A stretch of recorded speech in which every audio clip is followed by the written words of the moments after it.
Yo, what is going on, everybody? Welcome back to a weekly gaming news show, the podcast where two seasoned video game playing veterans come together and talk about the news as it pertains to video games. We are your hosts with the most. My name is Trenell, aka True Sonic, and I'm here as always with my right-hand man. You know him as Todd, but he is known as Up Jump the Boogie. Yo, what is on up? All social media. What is up? What is up? What is up? What is up indeed? It's another week, another Sunday, which means we got more gaming news to talk about. This week we had a couple events go down. Xbox had an event, and I didn't.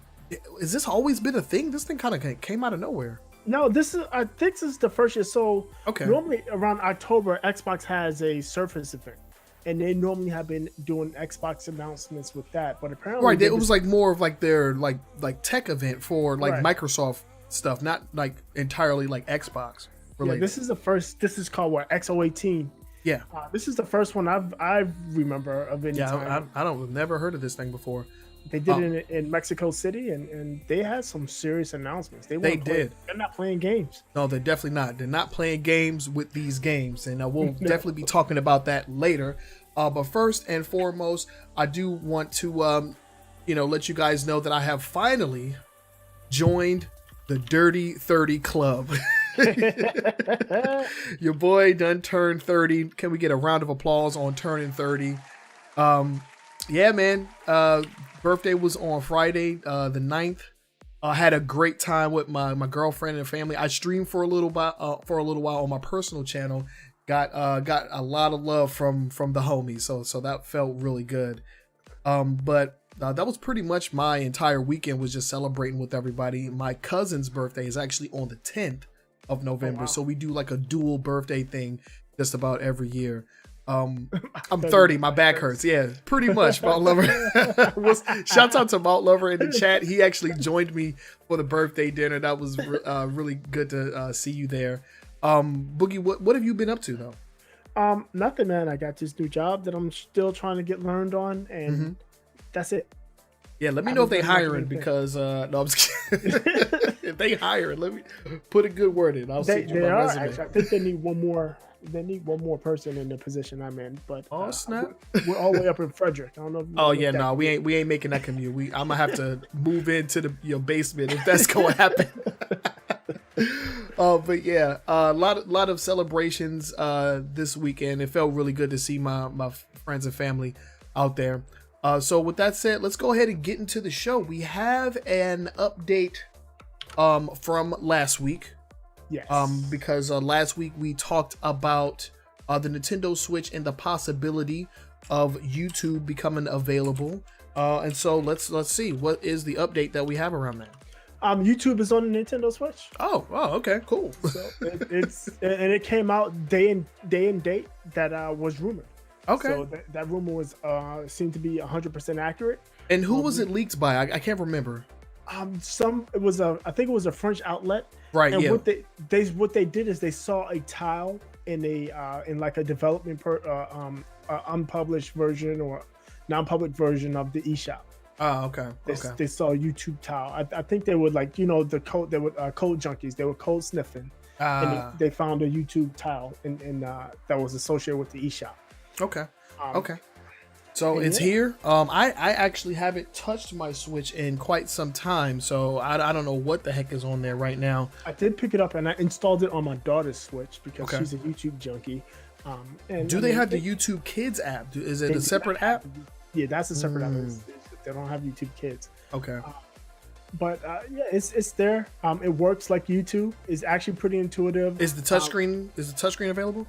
Yeah, touchscreen is available. So that's nice. Cool. So it's pretty intuitive. I mean, it's YouTube. It's nothing special. No. It makes sense to be on the Switch with YouTube. It should have been there at launch. Is the only there's a lot of stuff that should be done at launch, but I think YouTube makes more sense than Hulu or anything else because kids love YouTube. So it makes sense. Hey man, do not underestimate the amount of love kids have for Hulu, man. Do you know what original programs is? I don't know what's on Hulu. I'm just messing around. I don't know. I do have Hulu. It's not mine. It's a borrowed account, but I actually get Hulu for free for having Sprint service. So it's the only reason I put up with those motherfuckers. Yeah, they have a couple. They had the Doak and Clagger. What's it? Cloak and Dagger. The X-Men show. Doak and Clagger. Yeah, yeah, we gotta have to trademark that. That's my Marvel superhero OC. Do not steal.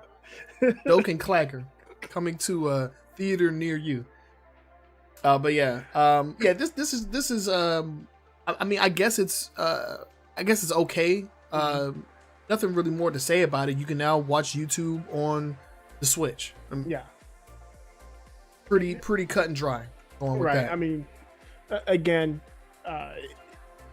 if the Switch is the only device and you're using its mobile, it's useful. But I mean, there's a lot of limitations from no external, or no dedicated wireless channel, wireless cell antenna, so you can't take it outside and use it. You still have to be tethered to a whole bunch of other stuff. But I mean, it's there. It's a step, I guess. Step in the right direction, I guess. Let's just hope they don't take 3 steps backwards. You know Nintendo, so it's inevitable. Yeah. But yeah, those were the updates and corrections. Anytime we have a story that provides us with more details, we like to cover that in this segment of the show. We also like to cover our necks and correct ourselves if we make a mistake on any story. So if you catch any of those, make sure to let us know via our social media, and we will definitely address it in the updates and corrections section. And with that said, we can move on to the actual news. Let's go ahead and jump right into it. We're going to get into the quick hits, and these are short stories or short articles that came out this week that don't necessarily deserve a deep dive, but we will give them a little bit of attention. There's actually a couple of stories in here that I really want to talk about, especially this first one. Let's go ahead and jump into the first story that we have in the quick hits, and that is PUBG may be coming to PS4 this December. Right. Now we all already knew that PUBG was a timed exclusive. Right. That was well known. Right. And we also knew that it wasn't going to be on PlayStation because PlayStation does not allow beta games. They don't allow and PUBG like early access games. Yeah, early access. So all of last year while I was on Xbox One, it was early access, which PlayStation doesn't allow. So this is coming from a post that showed up, a listing that showed up on Amazon. And actually, I think it showed up with a December 4th date for being released or available.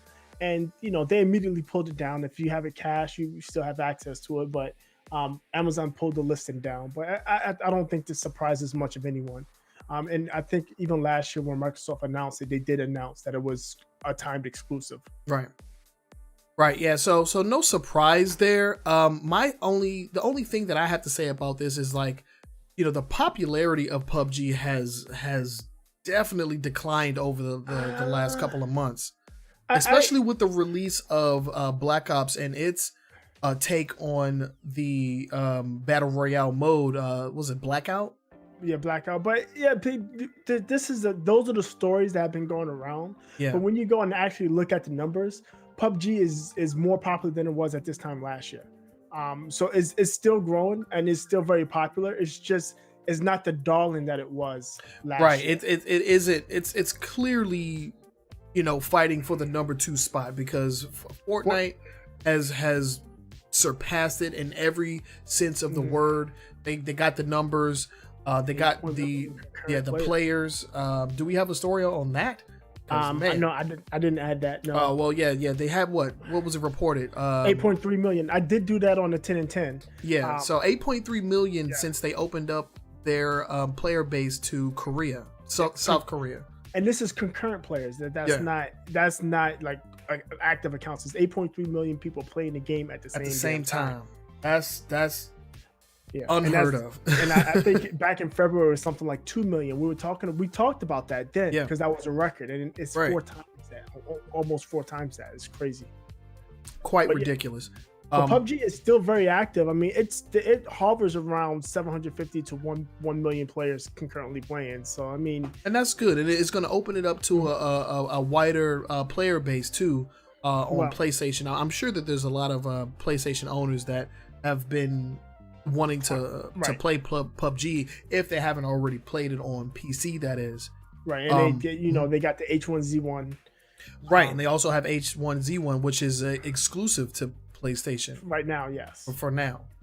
Yeah, so it looks like PlayStation is coming out on top is in terms of its variety of battle royale games. Yeah, I think the next step for PUBG, if they want to continue to grow, is they're going to have to do the Fortnite and force on that cross-plat play. Oh, definitely. They're definitely going to have to do that. And another question that I have about it is like, so what about all the money that was invested into optimizing this game on the Xbox side? Is that technology going over to PlayStation or probably not? Okay.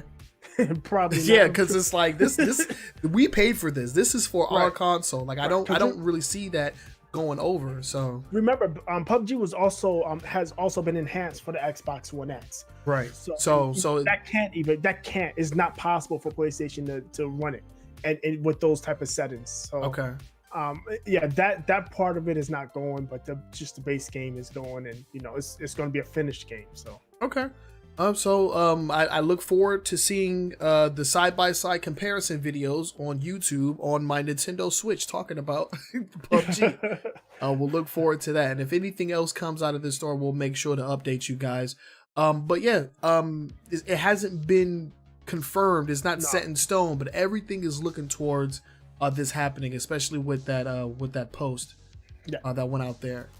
So good on PUBG Corp and staying in there, because like any other company, especially after all of the negative things that were coming out as far as them like trying to sue for Fortnite and all that.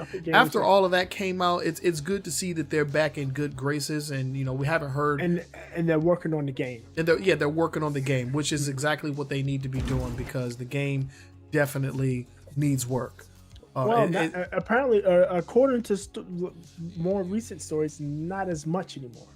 They've come a long way from at least when we played it on Xbox. Was that last year? Yeah. Or was it January for this past winter? Yeah. But if you look at everything that's out right now, I would still say PUBG is probably the least optimized version of Battle Royale that you can get right now. Because even H1Z1 performs a little better. You don't think so? I'm not talking about, and I'm not talking about the console version. I'm talking about I'm not talking about the PC version. On console? I'm talking about on consoles. Yeah, on consoles, PUBG does not do. Well, like I said, since they released the 1.0 this past fall, and the updates they made in September or August, September, everything I've read, and I haven't been in there, and that's a shame because I still have it on my Xbox. I haven't been in there, but everything that I've heard and read is that it's actually plays pretty well. And we're definitely gonna have to give it a shot real soon.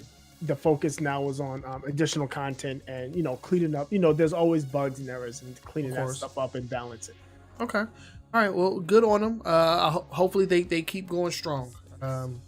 It's a unique game, and it kind of like became the catalyst for everything that we're seeing right now. Exactly. It launched Battle Royale, because Battle Royale had been out for a while. It had been out forever, yeah. Right. But PUBG just kind of launched it into the stratosphere.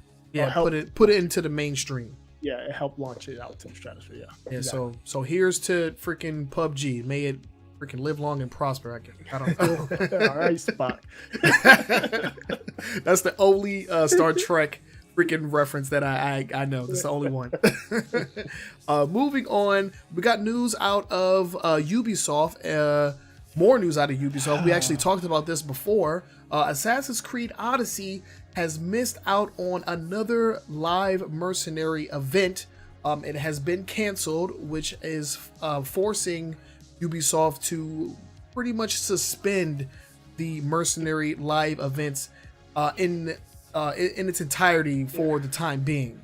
Indefinitely. They apparently have identified an issue, and they're working to fix it.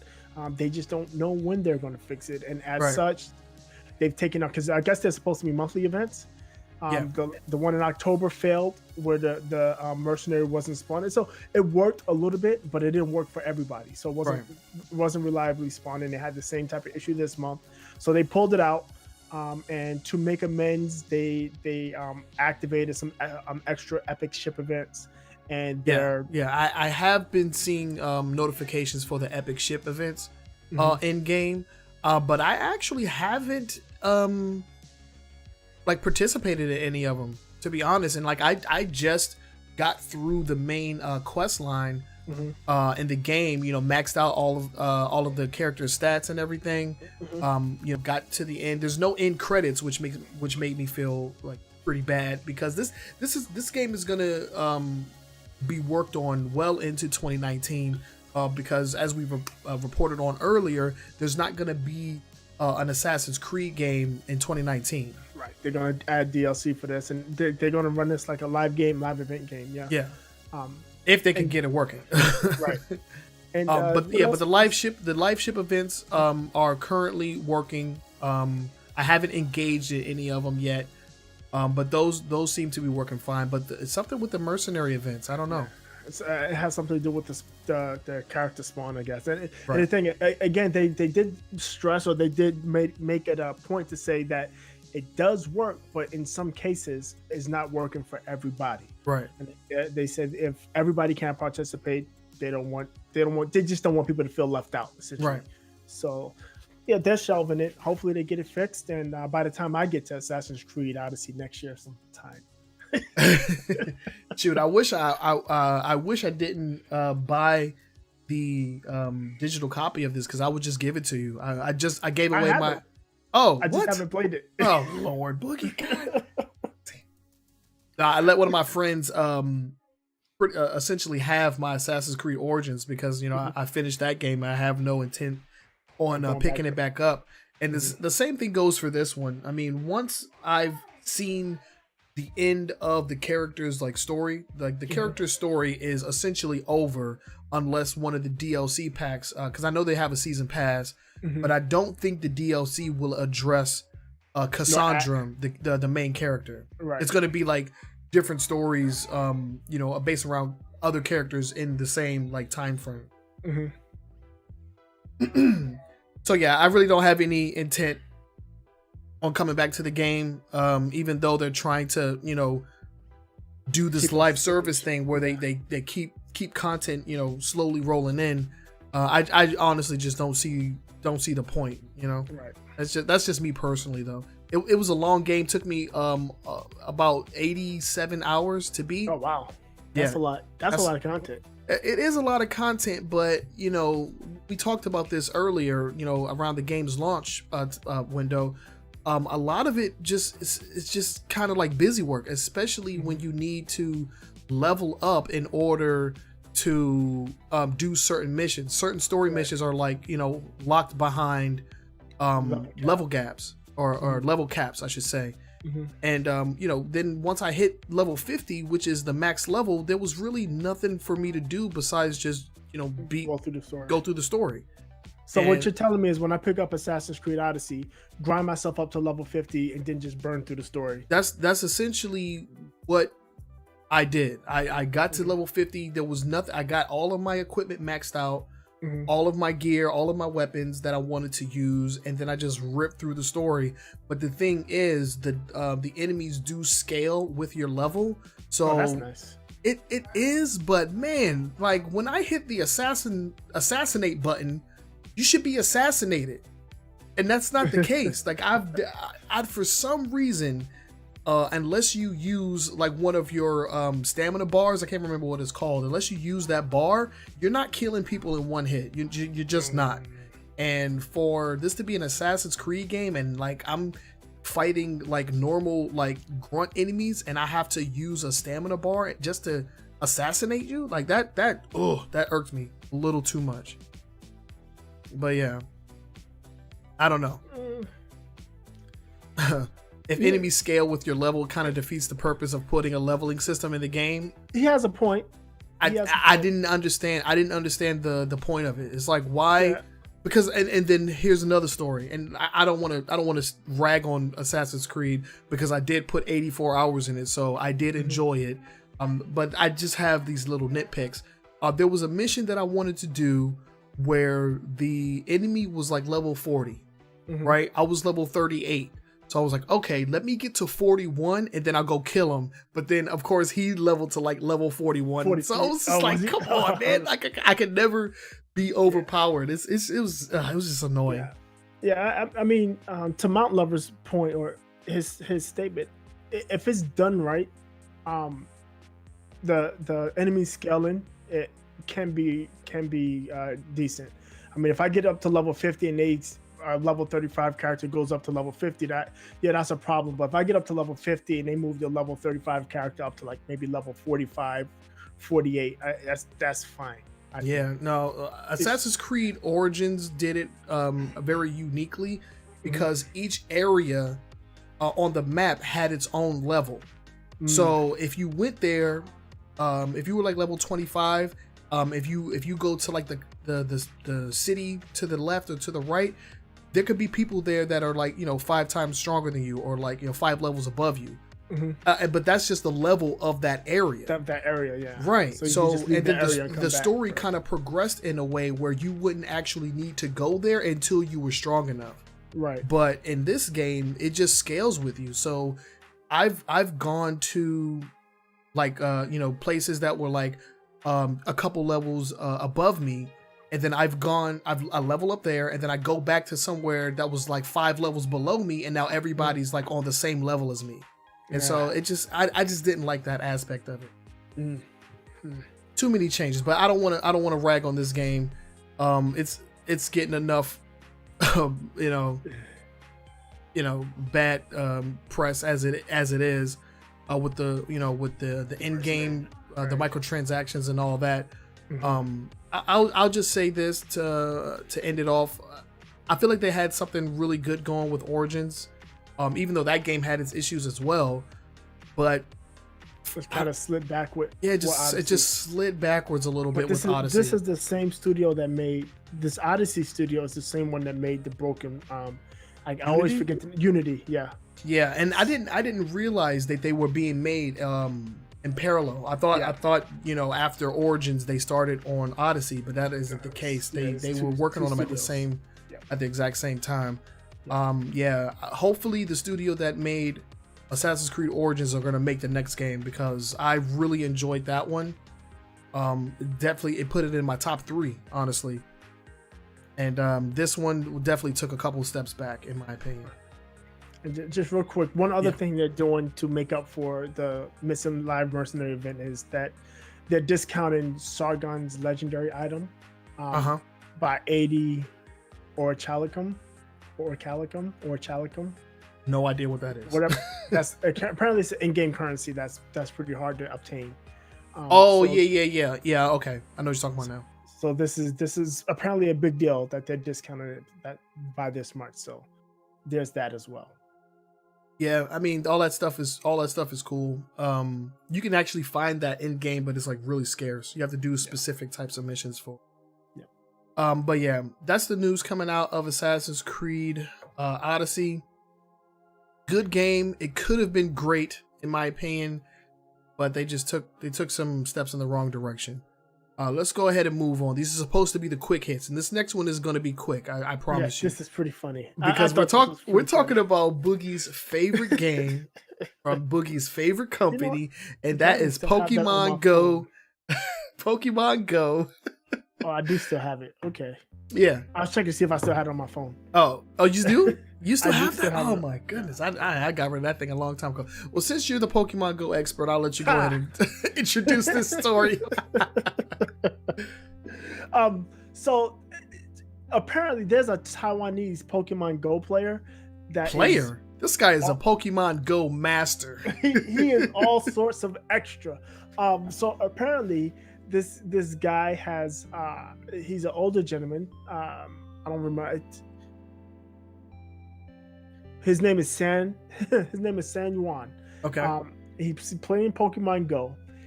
He has 12 smartphones attached to his bike, he has like a little backpack with batteries, backup, and cables, and he walks around and rides around playing Pokemon Go, and it's a sight to see. The image, Yeah, is crazy. it's crazy. He even has a little hook for his umbrella in case it starts raining on all of his phones. Exactly. But he is a serious Pokemon Go player. And it's still making tons of money. Apparently, it's made $70 million in the past month. Oh wow! So there's tons of Pokemon Go people out there rocking it, and he's just a pro at it. Yeah, I thought this was pretty funny. When I saw the image, I saw the story. I was like, yeah, whatever. But when I saw the image, I just felt we had to talk about this because just look at this guy. Yeah, he's got a variety of phones. I'm just looking at the back of him. It looks like he's got a couple of Google Pixels. I see maybe a Samsung up there.